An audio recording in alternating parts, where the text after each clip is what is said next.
તમામ ખેડૂતોને મારા સાદર પ્રણામ। હાલ આ વર્ષે 2025માં ઇન્દ્રદેવ અને ઈશ્વર આપણા ઉપર મહેરબાન છે કે બધી જગ્યાએ સારી વાવણી થઈ ગઈ છે અને વાવણી પછી અવિરત રેડા ઝાપટાથી લઈને સારો વરસાદ આપણે ગુજરાત રિજિયનમાં જોવા મળે છે। તો આવા સમયે આપણો જે વાવેતર થઈ ચૂક્યા છે એ તમામ પાકની અંદર નિંદામણ નાશક દવાનો આપણે કેમિકલના ભાગરૂપે ઉપયોગ કરીએ છીએ અને ઘણા બધા ખેડૂતોએ ફરજિયાત કરવો પડ્યો છે આ વર્ષે, કારણ કે વરસાદી વાતાવરણ કન્ટિન્યુ અને એમાં આંતરખેડ થઈ શકે એમ નથી। આવા સમયે આપણે નિંદામણ નાશકનો ઉપયોગ કર્યો છે। એમાં ખાસ કરીને મગફળીની અંદર આપણે જ્યારે નિંદામણ નાશકનો ઉપયોગ થઈ ગયો છે તો નિંદામણ નાશકના ઉપયોગ કર્યા બાદની માવજત શું કરવી જોઈએ એ મારો અનુભવ આપણી સાથે શેર કરવા માગું છું। હાલ આ મગફળી છે એ 1 જૂનનું વાવેતર છે ઓરવીના, ને આની અંદર મેં 2 વખત નિંદામણ નાશકનો ઉપયોગ કર્યો છે।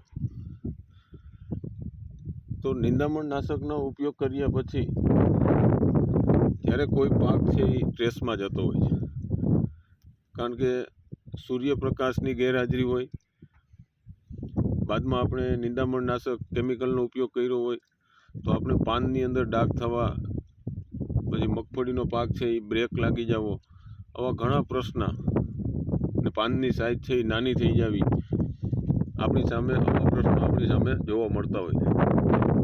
તો નિંદામણ નાશકનો ઉપયોગ કર્યા બાદ આપણે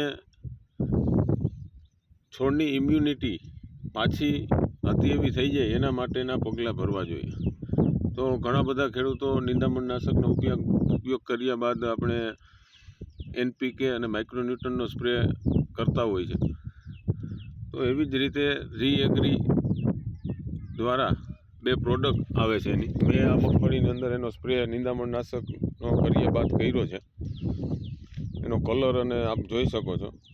તો એ 2 પ્રોડક્ટ મારા અનુભવની વાત કરું તો મેં આ 2 પ્રોડક્ટનો ઉપયોગ કર્યો છે, બી માઇક્રો અને બી ચાર્જર। બી માઇક્રો છે એ તમામ ન્યુટ્રિશન છે જે સૂક્ષ્મ તત્વો આવે છે એ, અને ચાર્જર છે એ ઇમ્યુનિટી, કોઈપણ છોડની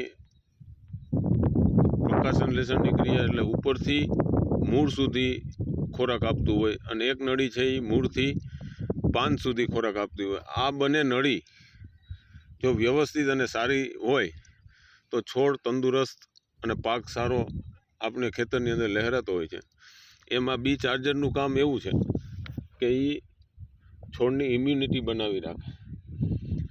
તો આપ અલગ અલગ ઘણા બધા ટેકનિકલી પ્રોડક્ટ માર્કેટની અંદર ઇમ્યુનિટી માટે મળે છે, તો મેં જે ઉપયોગ કર્યો છે મારી મગફળીની અંદર આપ જોઈ શકો છો, એનો કલર અને એનો ગ્રોથ પણ, નકર કોઈ પણ પાકની અંદર 2 વખત વિડીસાઇડ નિંદામણ નાશકનો ઉપયોગ થતો હોય તો એ પાક છે એ કાં પીળો થઈ જાય અને ગ્રોથ સાવ બંધ થઈ જાય, એની પાનની સાઇઝ છે એ નાની થઈ જાય। આપ જોઈ શકો છો ફ્લાવરિંગમાં પણ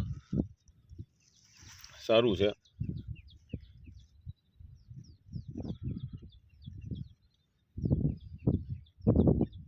એટલે તમામ ખેડૂત મિત્રોને એક મેસેજ આપવા માગું છું કે આપ નિંદામણ નાશક દવાનો ઉપયોગ કર્યા બાદ આપને જે પણ પ્રોડક્ટનો એક્સપિરિયન્સ હોય એ પ્રોડક્ટનો ઉપયોગ કરવો જ જોઈએ, કારણ કે નિંદામણ નાશકના ઉપયોગ કર્યા બાદ કોઈ પણ પાક છે એ ટ્રેસમાં જતો હોય, ટ્રેસમાં ગયા પછી જો એને લાંબો સમય સુધી તમે કોઈ પણ પ્રકારની ઇમ્યુનિટી માટે કે બૂસ્ટર ના આપો તો આપણે ઉત્પાદન ઉપર એની અસર રહેતી હોય છે।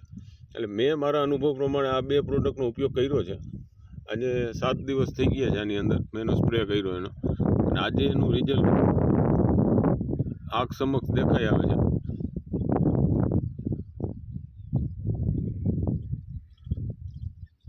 એટલે તમામ ખેડૂત મિત્રોને બી ચાર્જર અને બી માઇક્રોનો ઉપયોગ કરવામાં કોઈ પણ પ્રકારનો પ્રોબ્લેમ નથી। આપ જેટલા પૈસાનું રોકાણ કરશો એનાથી વધુનો ફાયદો ચોક્કસ આપના પાકમાં આપને મળશે, એ મારો અનુભવ છે। એટલે નિંદામણ નાશકનો ઉપયોગ જો આપણે કર્યો હોય તો એની અંદર આપ કોઈ પણ પ્રકારના પછી તમે ટેકનિકલી લ્યો પણ ઉપયોગ જરૂર કરજો, કારણ કે ટ્રેસમાંથી કોઈ પણ પાકને બહાર કાઢવો એ જરૂરી છે. બસ આટલું જ આ વિડીયોના માધ્યમથી આપણે જણાવવાનું હતું. બાકી કોઈ નવું આપણે ઉપયોગ કરશું તો ફરી વખત આપણે વિડીયો બનાવશું. જય શ્રી કૃષ્ણ.